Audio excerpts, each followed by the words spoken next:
Amados irmãos, graça e paz. Amados irmãos, graça e paz.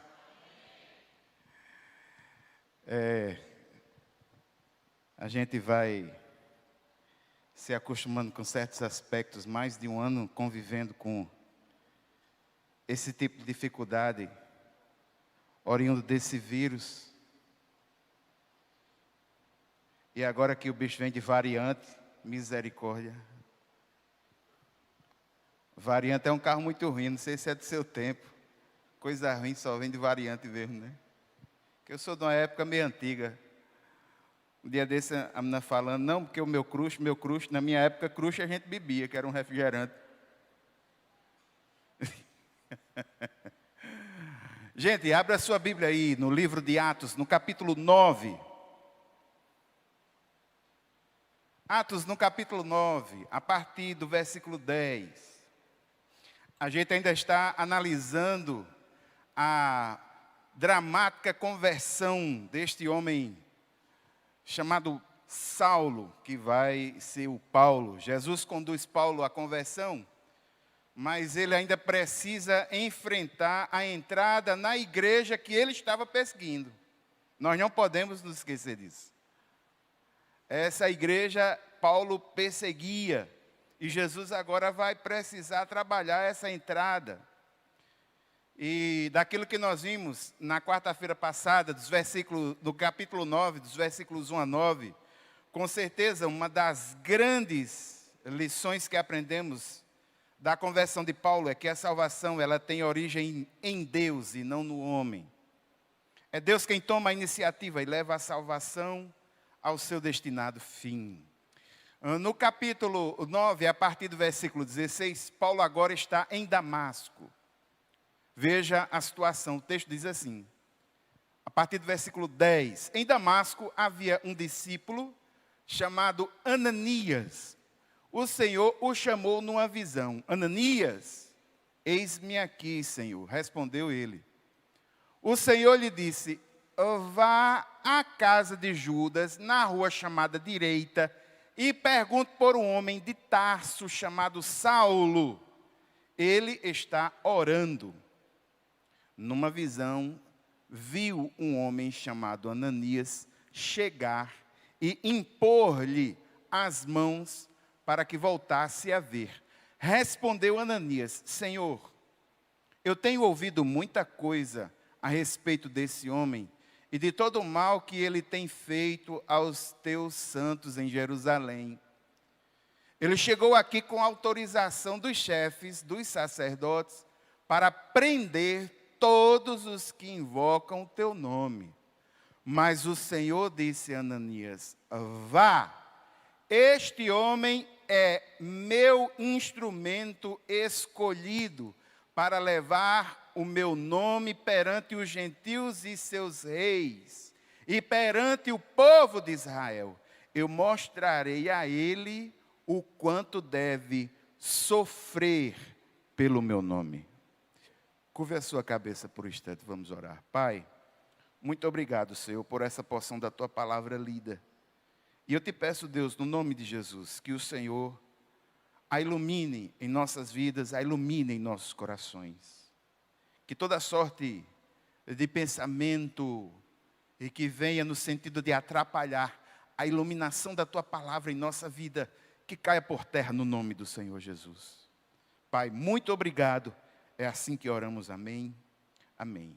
Irmãos, tendo ficado nas proximidades da cidade de Damasco, agora Paulo ele tem que depender das pessoas para guiá-lo pela mão e levá-lo à casa de quem quer que fosse. Aquele que era perseguidor agora passa a ser conduzido. Aquele que tinha toda a força agora é guiado. E nesse sentido, Jesus ele aparece em visão a um judeu em Damasco chamado Ananias. Vale a pena salientar que o nome Ananias significa Deus é misericordioso. E de fato é tremendo. Também significa, ou pode significar a palavra Ananias, o Senhor demonstra graça. Mas é significativo demais saber que o Senhor vai utilizar alguém para ministrar ao coração de Paulo, e esse homem é Ananias. Vamos ao texto, os versículos 10 a 12, o texto diz assim: Em Damasco havia um discípulo chamado Ananias. O Senhor o chamou numa visão: Ananias, eis-me aqui, Senhor. Respondeu ele. O Senhor lhe disse: vá à casa de Judas, na rua chamada Direita, e pergunte por um homem de Tarso, chamado Saulo. Ele está orando. Eu gostaria, irmãos, que você tivesse em mente aquilo que nós vimos na quarta-feira próxima passada. Quando o Senhor se apresenta a este Saulo, naquela luz maravilhosa, naquele impacto fantástico, todas as pessoas que estavam ali perceberam aquele grande e maravilhoso evento. Só Paulo ficou cego, todo mundo ficou enxergando. E ouviu-se algo que só Paulo discerniu, os demais ouviram, mas não conseguiram discernir. Perceba como foi específico esse chamado. E o que é mais interessante é que essa especificidade, ela continua do relacionamento do Senhor com Saulo. Quando o Senhor chama Ananias, perceba que o Senhor passa para Ananias um lugar bem definido. Vá, é a ordem do Senhor. Aonde? Na casa de Judas, a rua direita. É bem definido. Bem definido. Vale a pena salientar que Damasco é uma das cidades mais antigas do Oriente Médio. Vale a pena salientar que essa rua direita existe até hoje. É uma rua que tem 1,5 km, não é tortuosa como as demais ruas que fazem parte dessa forma de construir do Oriente Médio. Uma rua reta, direita, existe até hoje. E o Senhor orienta de forma bem definida. E outra coisa, ele define bem quem Ananias deve procurar. Ele diz: olha, você vai a um homem da cidade de Tarso, chamado Saulo. Pessoa bem definida, local bem definido. E essa definição, ela é tão ampla, ela é tão poderosa. O Senhor está no controle da situação de uma forma tão grandiosa, que até o que Ele está fazendo é definido. Você vai encontrar, Ele vai estar orando, Ele vai estar clamando.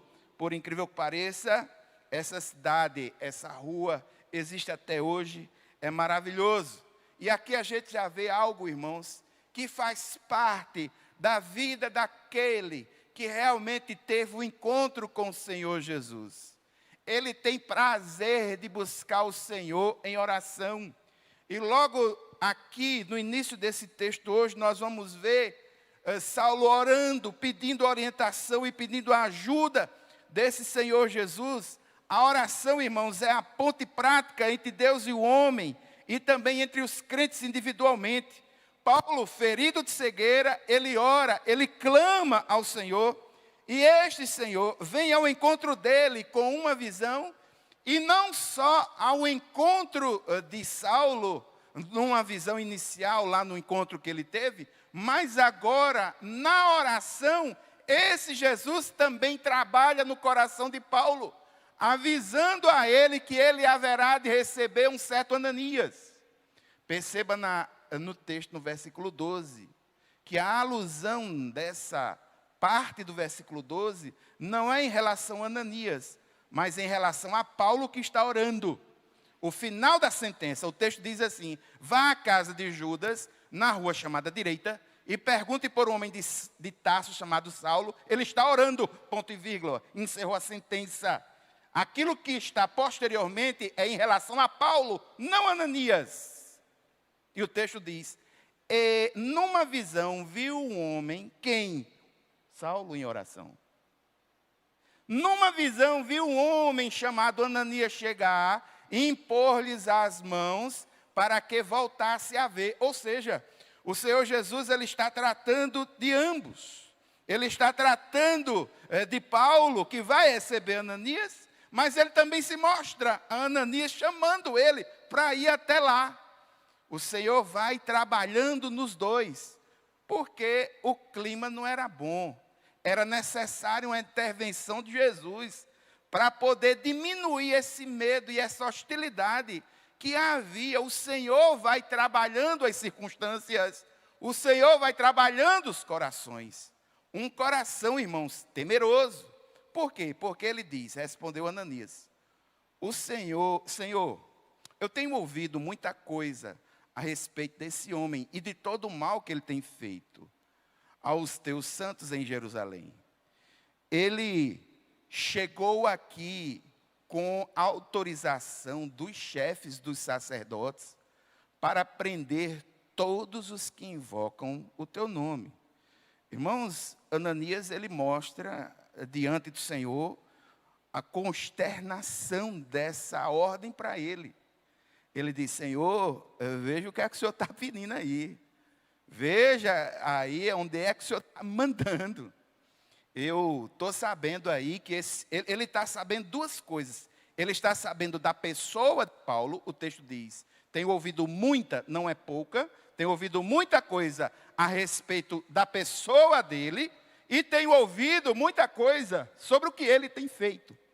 Perceba o texto, muita coisa a respeito deste homem, ou seja, da pessoa de Paulo, assim como muita coisa de todo o mal que ele tem feito. Ele sabe da pessoa, ele sabe da obra.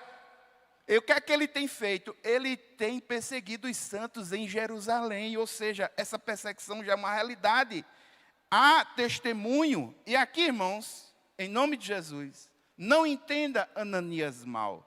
Se você estivesse no lugar de Ananias, é possível que você tivesse o mesmo medo, o mesmo receio. Nós não podemos culpar Ananias pelas objeções a essa ordem que ele faz ao Senhor, inclusive porque Ananias não é o primeiro que, quando o Senhor diz alguma coisa, ele vai refutar contra.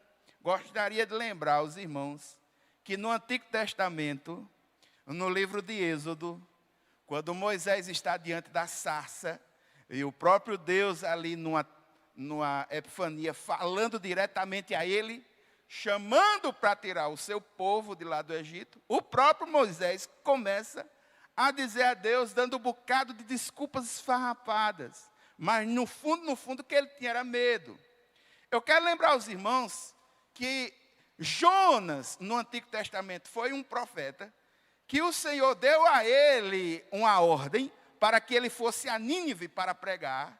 E Jonas não apenas desconsiderou a ordem como do Senhor de ir a Nínive, como tomou um barco indo para Tarsis, fazendo um caminho totalmente contrário. Então, é uma reação natural nossa, irmãos. O medo faz parte da nossa humanidade. E louvado seja o nome do Senhor que nos conhece profundamente.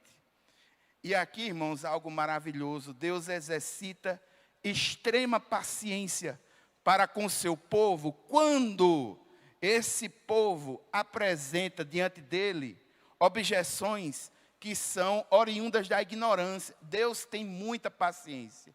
E aqui, quando Jesus fala com Ananias numa visão, e esse Ananias não sabe que o próprio Jesus também está trabalhando no coração de Paulo. Então, o que é que acontece? O que acontece é que o Senhor reforça mais uma vez a sua ordem. O Senhor disse a Ananias, vá. Essa é a segunda vez que o Senhor diz, vá, em 6 versículos. Mesma forma que ocorre com Jonas, de uma certa forma está aqui ocorrendo com Ananias, o Senhor dizendo, vá. E ele mostra as razões, com o objetivo de remover toda a dúvida da mente de Ananias. Quais são, digamos aí, os motivos que o Senhor coloca? A glória dele, a palavra dele. Perceba que tudo o que é dito, o ponto-chave, não é Paulo, muito embora Paulo seja muito importante, mas o ponto-chave é a glória do próprio Deus.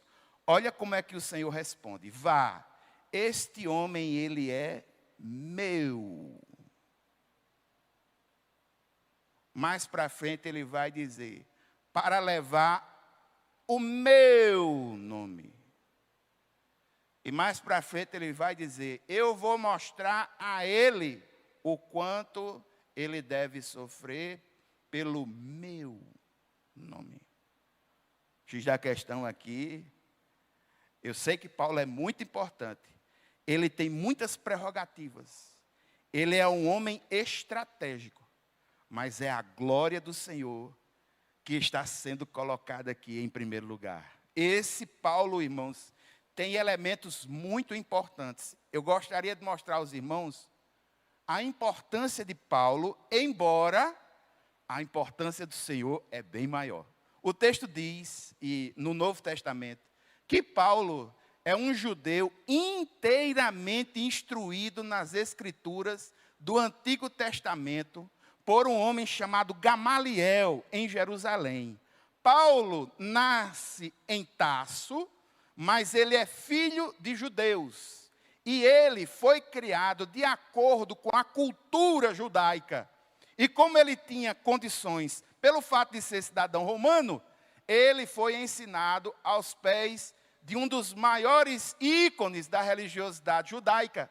Nada mais, nada menos que Gamaliel, um dos grandes mestres do seu tempo. Ou seja, ele conhece de forma profunda a interpretação do Antigo Testamento. Segunda coisa, esse Paulo, ele foi criado num ambiente de fala grega, uma língua importantíssima do século I. Na Palestina, irmãos, em linhas gerais, podia-se admitir 3 línguas, fora as demais línguas que vinham da Europa.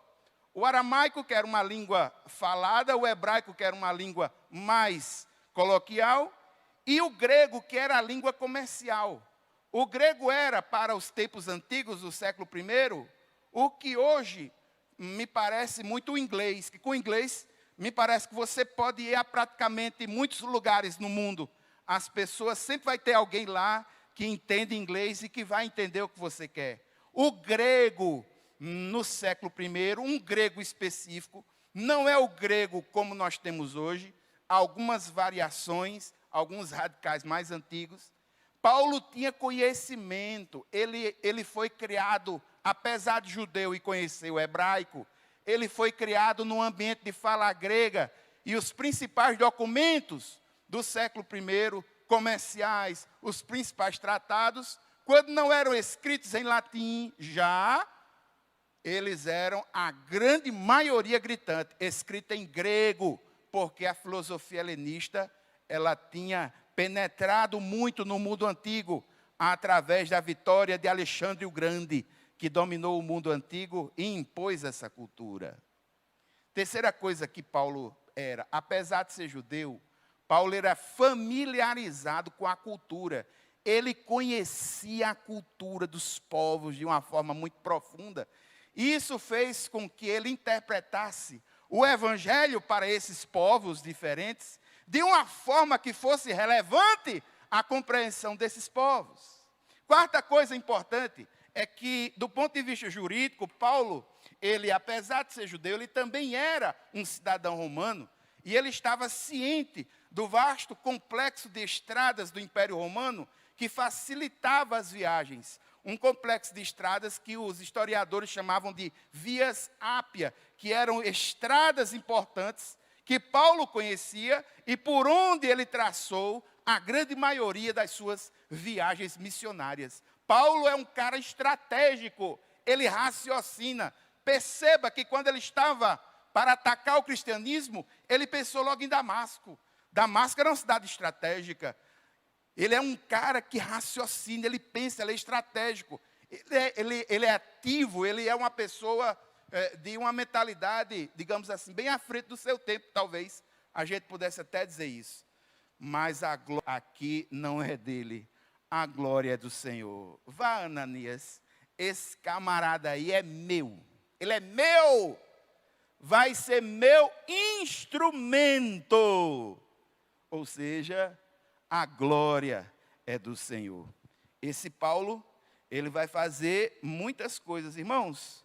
Paulo é um instrumento, perceba, olha o texto, vá, esse homem é meu instrumento, para levar o meu nome, perante quem?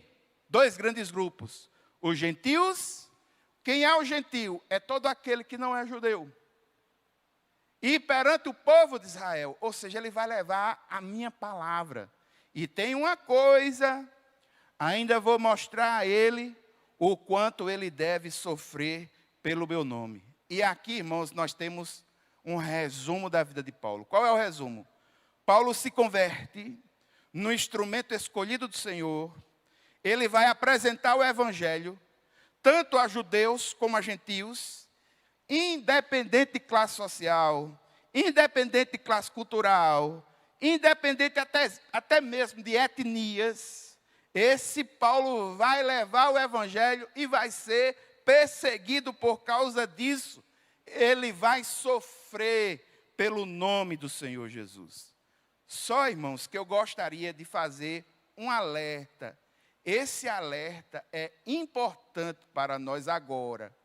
Quando nós lemos o livro de Atos, sem a compreensão das cartas de Paulo, nós temos a impressão que a partir do momento que Paulo tem um encontro com Jesus, ele passa um tempinho lá em Damasco, depois ele vai para Jerusalém, e a partir dali ele vai para Antioquia e começa todo o processo de pregação do evangelho através da vida de Paulo, o que marca a segunda parte do livro de Atos. E eu gostaria, irmãos, de dizer aos irmãos que não foi bem assim. O impacto do encontro dele com Jesus foi tão forte, foi tão grande, que ele vai relatar aspectos desse impacto em outras cartas. E isso faz reconstruir a história de Paulo e o seu encontro. Olha só, a gente vai ver, num primeiro momento, e vimos já, no capítulo 9, dos versículos 1 até 19, Paulo tem a sua conversão, tem o seu encontro. Isso acontece no caminho de Damasco. Só que Paulo, ele é conduzido até Damasco, e lá ele tem um momento, ele vai ser ministrado pelo Espírito Santo do Senhor, por Ananias e pelos irmãos de Damasco. É isso que mostra o capítulo 9, dos versículos 19 até 22. Só que depois que ele é ministrado pelo Espírito Santo do Senhor lá em Damasco, Paulo diz que ele mesmo vai para a Arábia e passa 3 anos e meio na Arábia. Abra sua Bíblia aí no livro de Gálatas, no capítulo 1, no versículo 17.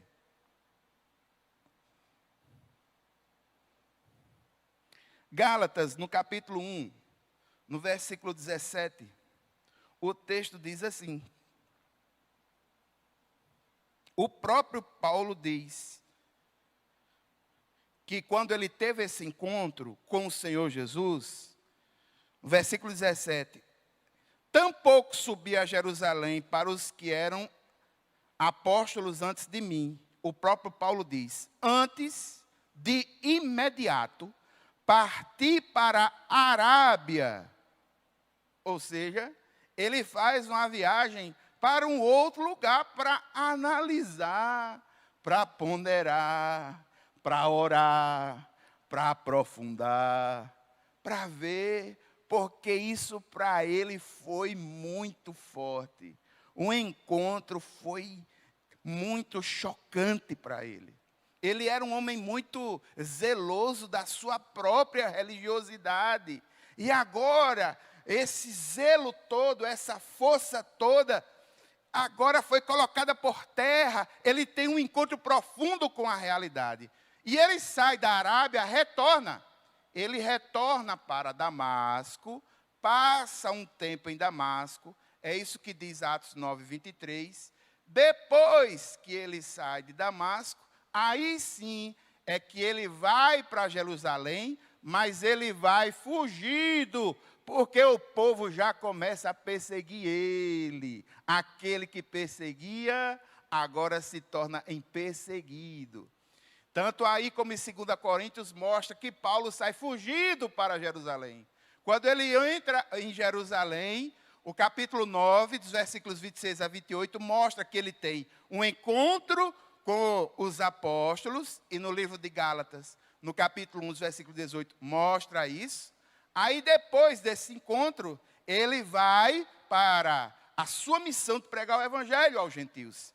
Ele parte para a Cilícia e para a Síria. É isso que diz o capítulo 9, no versículo 30, e Gálatas, no capítulo 1, no versículo 21. Ou seja, não foi tão imediato quando a gente pensa que é quando lê Atos.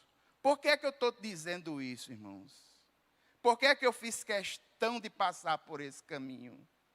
Não obstante o forte encontro que Paulo teve com o Senhor Jesus, ele precisava refletir, ele precisava meditar, ele precisava se preparar, porque a missão que ele tinha para cumprir era uma missão muito forte.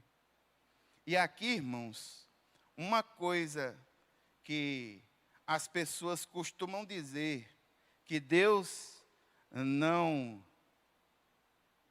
escolhe os preparados, Deus prepara os escolhidos, uma coisa assim.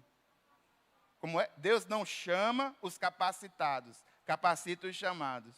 Aqui, ele tanto é capacitado como é chamado.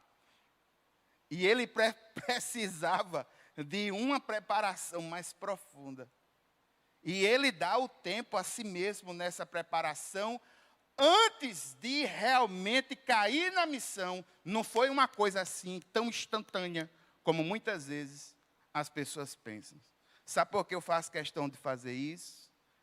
Sabe por quê, irmãos? Muitas vezes as pessoas, elas entram, têm um encontro com o Senhor Jesus, e uma das coisas que elas mais querem fazer é trabalhar para o Senhor. Eu quero trabalhar para o Senhor, eu quero trabalhar, eu quero fazer alguma coisa, eu quero trabalhar para o Senhor, eu quero entrar na obra, eu quero fazer isso, eu quero fazer aquilo.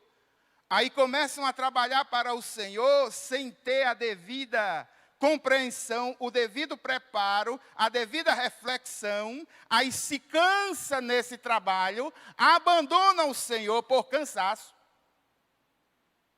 E por muitas vezes não ter maturidade o bastante para entender certas situações. Uma coisa, meu irmão, é essa coisa bonitinha como a gente está aqui. Outra coisa são os bastidores. Todos os bastidores são problemáticos. Repita comigo, os bastidores são problemáticos. Irmãos, eu tenho muita coragem para dizer isso, que eu estou dizendo aqui, porque eu conheço os bastidores desde a minha adolescência, de culto administrativo de igreja, à frente de ministério, verificando muitas vezes as pessoas resolvendo as coisas de Deus de forma humana, resolvendo coisas do Senhor sem orar. Os bastidores não é essa coisa toda, não. Novo convertido que trabalha logo, em determinados momentos você pergunta, cadê fulano? Está fora da igreja, com o coração todo machucado, porque não tinha maturidade de encarar a realidade. Percebe? Percebe, irmãos, que uma das características principais para o exercício de uma liderança espiritual, Paulo vai deixar isso muito claro, ele não pode ser um neófito. O que é um neófito? Um cara novo na fé. Porque a pancada é grande. Meu irmão, enquanto você está de espectador aí sentado bonitinho, enquanto você está usufruindo da estrutura, é muito bom. Agora, se você arregaçar as mangas para trabalhar, um exército vai se levantar contra você para tentar lhe destruir. A mecânica é simples assim, porque a missão do maligno é essa: matar, roubar e destruir. Então não espere você, eu vou trabalhar para o Senhor, vai dar tudo certo, as portas vão dar abertas e vai dar e tal. Não é assim não. Quem é de Cucília aqui sabe que uma das principais semanas é a semana da realização do concílio. O que acontece de rebordosa na vida do povo não é mole dos ataques espirituais que se levantam. Se tiver algum irmão aqui que conheça essa estrutura, confirma isso, eu não estou dizendo uma verdade. Aí. Meu irmão, na semana do concílio, quando a gente se levanta mesmo para trabalhar, é arenga dentro de casa, o carro quebra.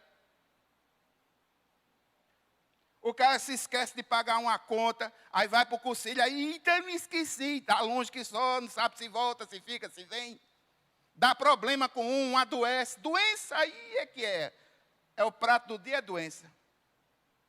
Mas louvado seja o nome do Senhor, irmãos. Porque esse Deus que chama, Ele capacita, empodera e Ele dá vitória. E a motivação tem que ser genuína. Eu passei por essa história para mostrar aos irmãos que não foi tão automático assim. Paulo, apesar de ser um homem muito preparado, ele foi alguém que foi refletir, ele foi parar. Meu Deus, o que foi? Como é isso? Mas o conhecimento dele vai fazer com que as verdades do Senhor Jesus penetre no mundo, na Europa, em comunidades diferentes. Só Paulo podia... Irmãos, aquela pregação em Atenas, no Areópago, não podia ser um judeu, não. Tinha que ser alguém com raciocínio helenista, que conhecesse a filosofia grega. Não podia ser qualquer um, tinha que ser Paulo. E aqui outra coisa, meu irmão, eu gostaria de dizer uma coisa para você, principalmente você, pastor, que está me vendo aí na sua telinha. Olhe, Deus levanta cada um para um certo momento. O pastor Sérgio Queiroz prega num lugar que eu nunca vou pregar. Porque o Senhor levantou ele para ali. Em contrapartida, irmãos, o pastor Sérgio Queiroz, eu, o pastor Esteve, o pastor Tomás, é possível que alguns de nós não preguemos lá no buraco da Gia, na favelinha, lá não sei aonde, bem pobrezinho. Mas saiba que tem gente que foi levantado lá e que está pregando o evangelho ali naquele lugar. O Senhor levanta pessoas especiais, específicas, para pontos especiais, para fazer diferença em lugares que outro não faria.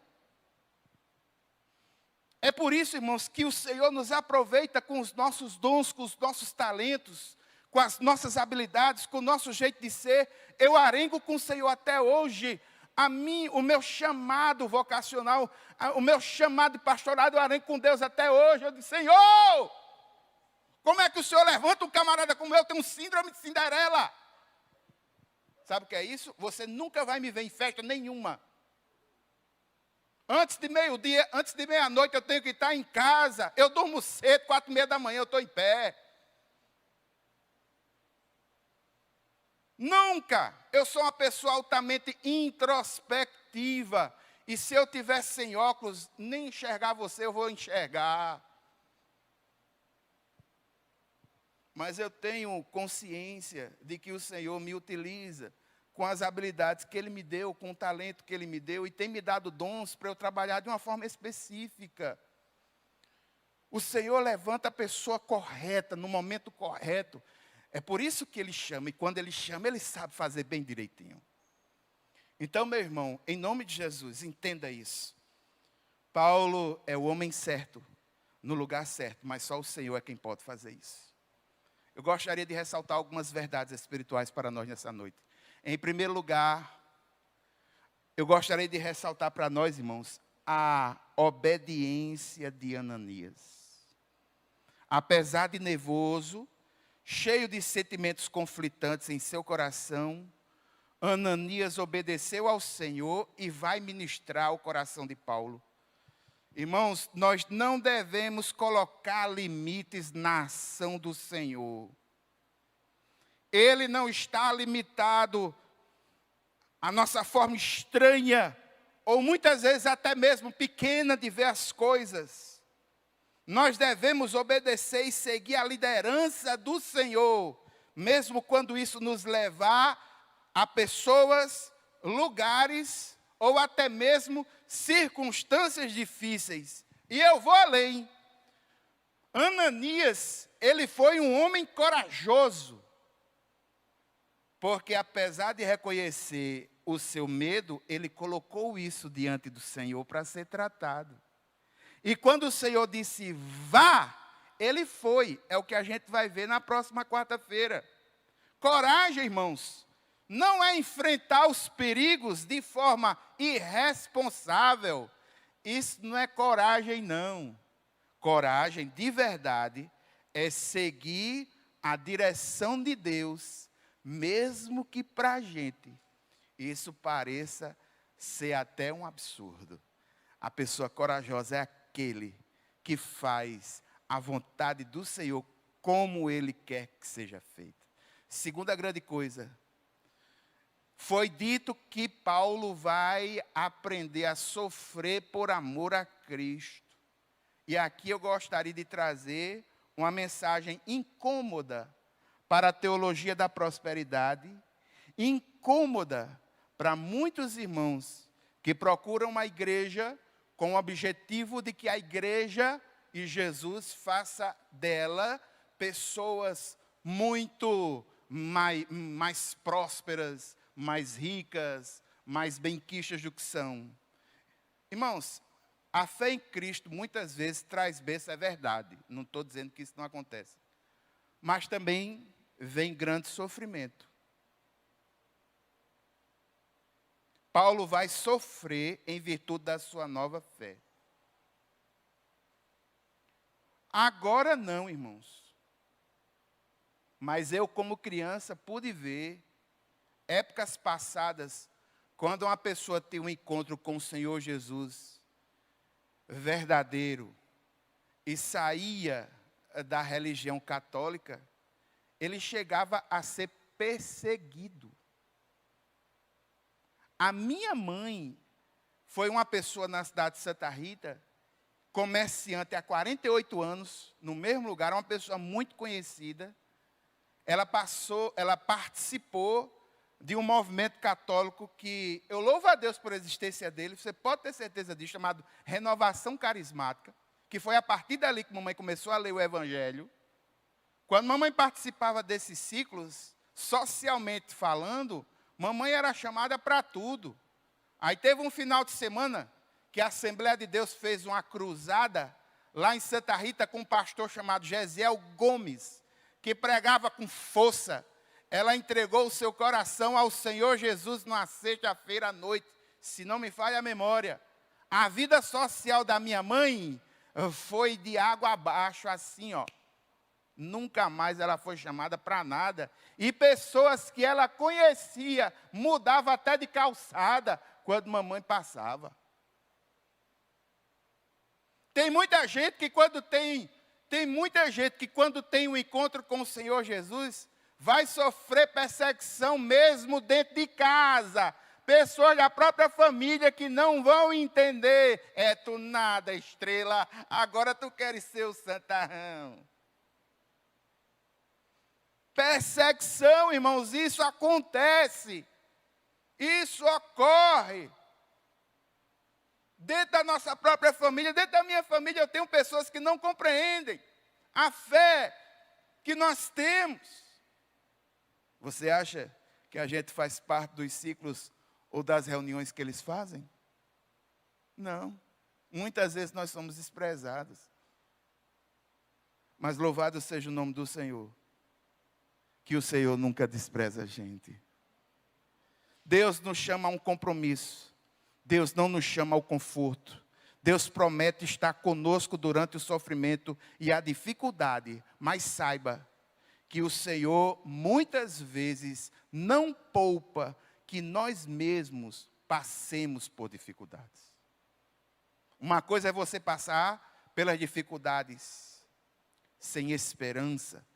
Outra coisa é você passar pelas lutas com o Espírito Santo do Senhor lhe ajudando e com o coração cheio de esperança e fé. Jesus avisa a Paulo que ele vai sofrer. Mas nós precisamos, irmãos, nesse exemplo, entender que o Senhor Jesus está no controle absoluto da situação. Muito embora isso não nos livre dos sofrimentos, nós precisamos interiorizar no nosso coração que Deus é aquele que transforma o mal em bem. Não tenha medo. Terceira coisa que nós aprendemos hoje: o alcance universal da graça de Deus. Paulo vai anunciar o evangelho aos gentios. O Senhor levantou ele com a missão específica. O judaísmo, de onde Paulo veio, retinha Deus como uma espécie de divindade étnica. Mas agora não. O Espírito Santo nunca se sujeitou a essa restrição étnica do judaísmo. E aqui a gente vê Lucas registrando que a graça do Senhor é para todos. E o Espírito Santo de Deus é aquele que quebra barreiras, que faz um novo homem, meu irmão. Entenda isso. A solução que a humanidade precisa não está na ideologia que ela irá abraçar, ou no esquema econômico que ela vai viver. Ela precisa ser, nova criatura. E nova criatura é o Espírito Santo quem produz. Quarta e última grande verdade para nós. Paulo está orando. Paulo está orando. Após conhecer Jesus e aceitá-lo como Senhor e como Messias de sua vida, Paulo está orando, jejuando, pedindo orientação, ajuda em atitude de profunda dedicação a Deus.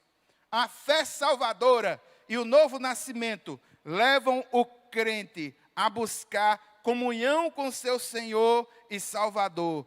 Quem é salvo tem prazer na comunhão com o Pai.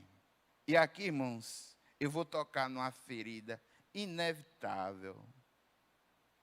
Irmãos, quando a gente tem um encontro com o Senhor Jesus, logo no início da nossa vida cristã, é uma bênção. Parece que o camarada está nadando na graça, assim, é uma alegria. Ele está entrando num mundo novo, conhecendo pessoas novas, está cheio do Espírito Santo. Ele busca Deus, ele procura, ele ora, ele vai, ele faz, ele tal. Ele ora na terça, o Senhor responde na quinta. Ele está cheio do Senhor, o Senhor que é o Salvador da vida dele, ele está radiante. Você olha para ele assim, você percebe que o Espírito Santo de Deus tocou ele está brilhando. Aí, meu irmão, o tempo vai passando e o Senhor vai mostrar para essa pessoa que não apenas Salvador, ele deve ser o Senhor da vida dele. Aí ele começa a se distanciar.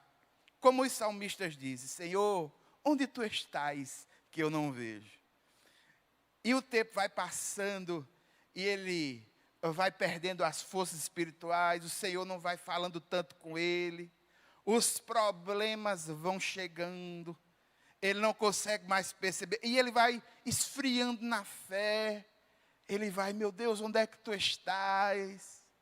Irmãos, nesse momento, o Senhor, ele está muitas vezes trabalhando o nosso coração, para que aspectos da nossa vida, que ainda precisam ser trabalhados, sejam trabalhados para que Ele possa se mostrar como o Senhor verdadeiro de todo o nosso ser. Então, aspectos da nossa vida são colocados em xeque. Às vezes o Senhor prova a nossa fé. Às vezes Ele retira alguma coisa que a gente gostaria muito e Ele chega para nós, isso aqui é meu, eu quero isso aqui. Como Ele fez com Abraão e o seu filho, né? Pediu aquilo, provando a fé. Quantas e quantas vezes o Senhor faz isso conosco? E sabe qual é a grande virtude aí, irmãos? Mesmo que a gente esteja fraco, a maior prova de fé aí é perseverar, não sair do caminho, porque mais dia ou menos dia, o renovo do Senhor vem sobre a vida da gente. Agora, irmãos, chega um certo ponto que não obstante nós reconhecermos Jesus como Senhor e Salvador de nossas vidas, muitos de nós começam a identificar que a causa de Jesus também é a nossa causa. E a gente passa a amar aquilo que o Senhor Jesus ama e passa a odiar aquilo que o Senhor Jesus odeia. A causa do Senhor é a nossa causa. E de acordo com os nossos dons, a nossa paixão, o nosso jeito de ser, O Senhor nos mostra aonde nós precisamos agir. Ele abre esse chamado e Ele diz, olha, eu te levantei para aqui.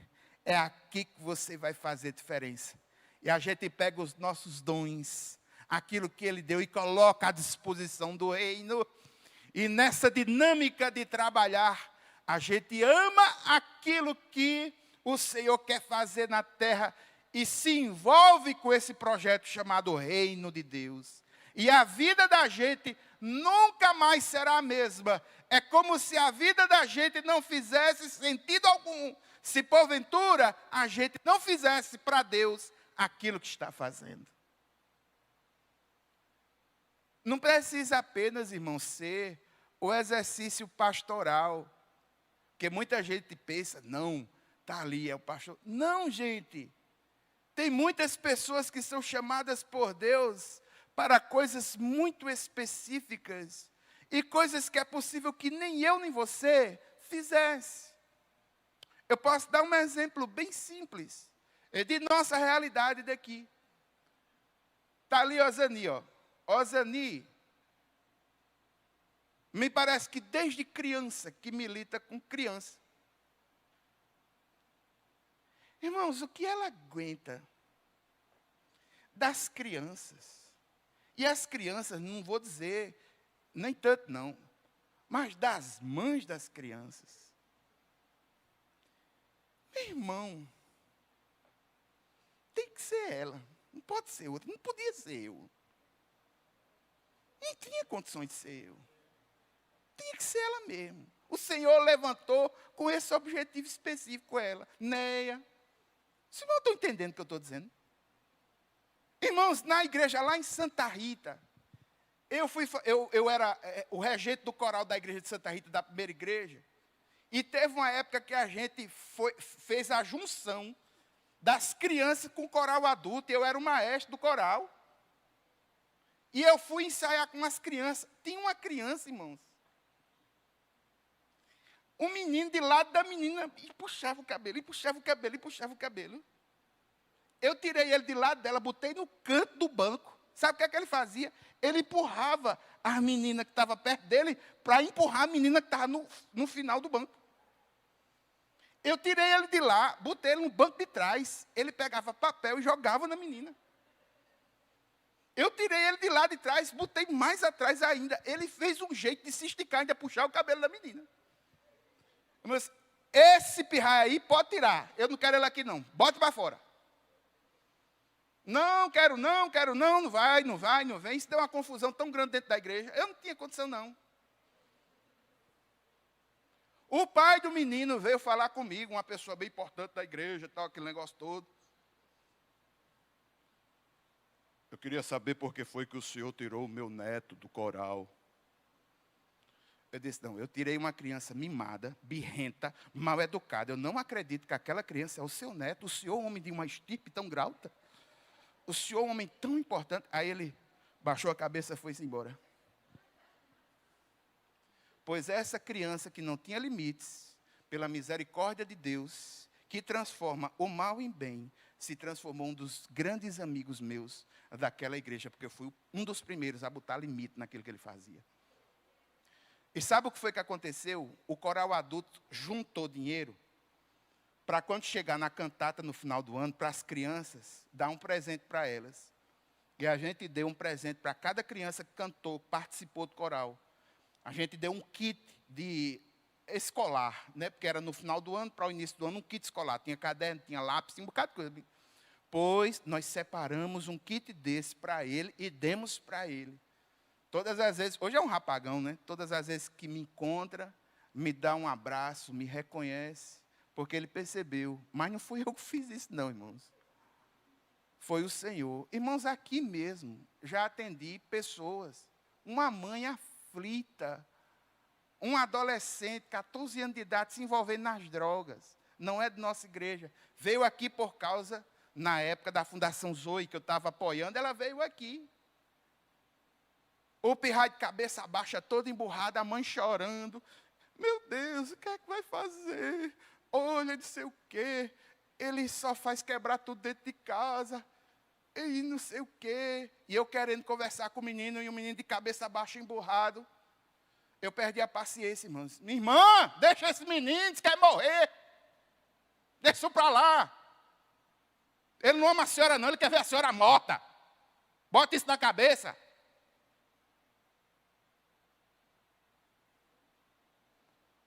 Isso vai morrer. Vai ser um aviãozinho do tráfego. Com 16, 17 anos de idade, ele vai amanhecer morto, com a boca cheia de formiga.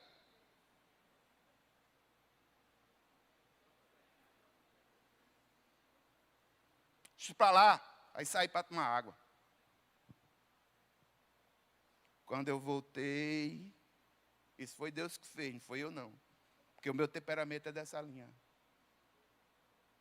Quando eu voltei, aí o menino disse, pastor, não quero morrer não.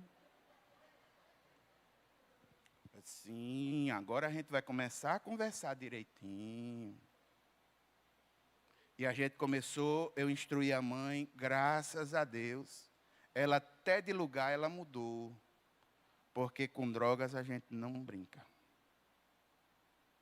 Mas eu não fui a pessoa. Esses métodos não são os métodos corretos. O Senhor transformou o mal em bem, mas eu não fui levantado com esse objetivo. Então, meu irmão, você que foi levantado e que Deus está chamando para uma área específica, se prepare. Batalhe, busque a formação, busque a vontade do Senhor. Busque saber onde é que o Senhor vai te alocar. Coloca os teus dons à disposição dEle.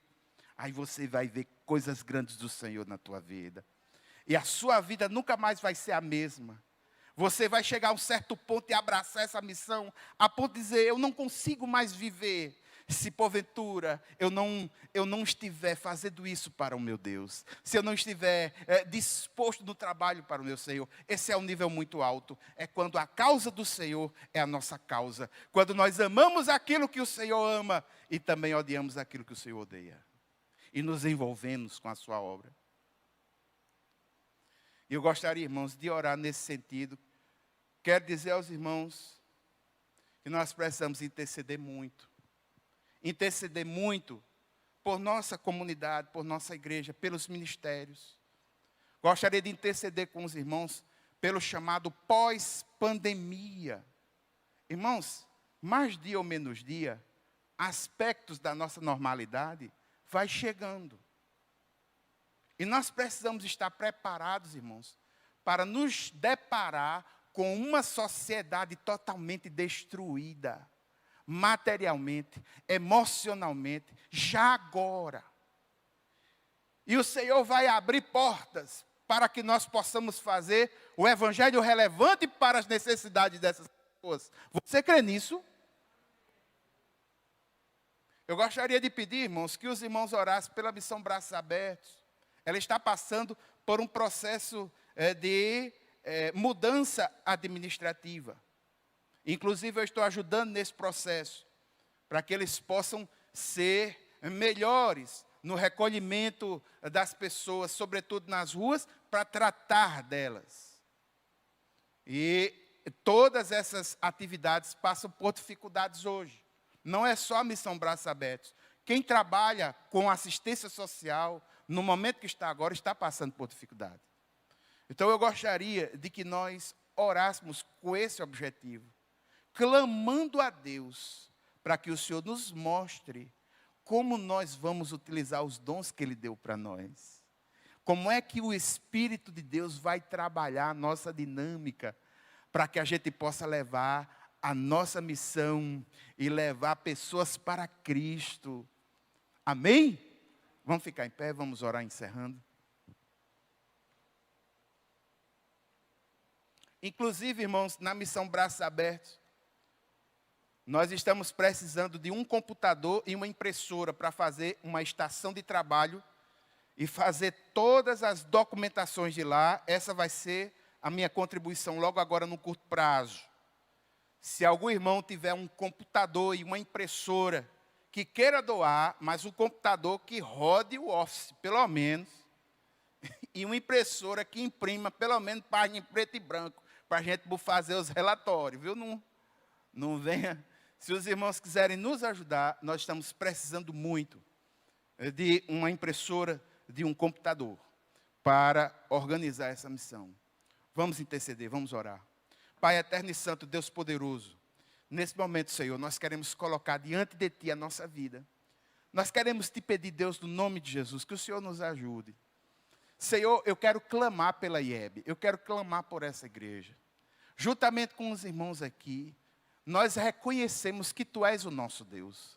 Nós reconhecemos que o Senhor tem capacitado a muitos de nós. Mas nós queremos Te pedir que o Teu Santo Espírito nos mostre as portas aonde nós vamos fazer diferença nessa sociedade. Eu gostaria de que o Espírito do Senhor nos mostrasse de forma clara e nos preparasse para quando chegar no momento certo, aqueles que o Senhor tem levantado, se levantar no sentido de resgatar vidas para o Teu reino, meu Deus. Eu quero clamar pelos ministérios. Eu quero clamar de uma forma muito especial pelos ministérios infantil, pelo ministério de adolescentes, pelo ministério de jovens. Meu Senhor, sê com esses líderes, sê com aqueles que participam. Quero Te pedir, Senhor, por toda a parte administrativa de nossa igreja. Quero Te pedir, Senhor, pelos diáconos, pelos líderes de ministério, pelos líderes de pequenos grupos. Nos orienta, Senhor. Nós precisamos do Senhor para executar a missão no pós-pandemia. Pai eterno e santo, muito obrigado por tudo aquilo que tem sido feito até agora. Mas nós Te pedimos que o Senhor nos oriente e nos conduza, do mesmo jeito que o Senhor conduziu Ananias, no lugar certo, no ponto certo, para a pessoa certa. Que o Senhor nos conduza e que vidas possam ser resgatadas do reino das trevas e possam vir para o reino da luz. Clamamos pela missão Braços Abertos nesse momento, Pai. Ajuda o pastor Júnior, a irmã Alessandra. Meu Deus, meu Pai, ajuda, Senhor, nesse momento complicado de reestruturação. Meu Deus, mas que isso seja algo fantástico, que as bênçãos do Senhor venham de onde menos nós esperamos. Meu Deus, meu Pai, coloco diante do Senhor essa necessidade. É necessário ser uma estação de trabalho, um computador, é necessário ali também uma impressora. Pai eterno, em nome de Jesus, ajuda. É assim que oramos, colocando diante do Senhor as necessidades. Oramos no nome de Jesus. Amém. A graça do Senhor Jesus Cristo, o amor de Deus, a comunhão e as consolações do Espírito Santo seja sobre cada um de nós, hoje e sempre. Amém, amém. Irmãos, Deus abençoe vocês, graça e paz, que o Senhor leve vocês em segurança até os seus lares. Amém, graça e paz, Deus abençoe.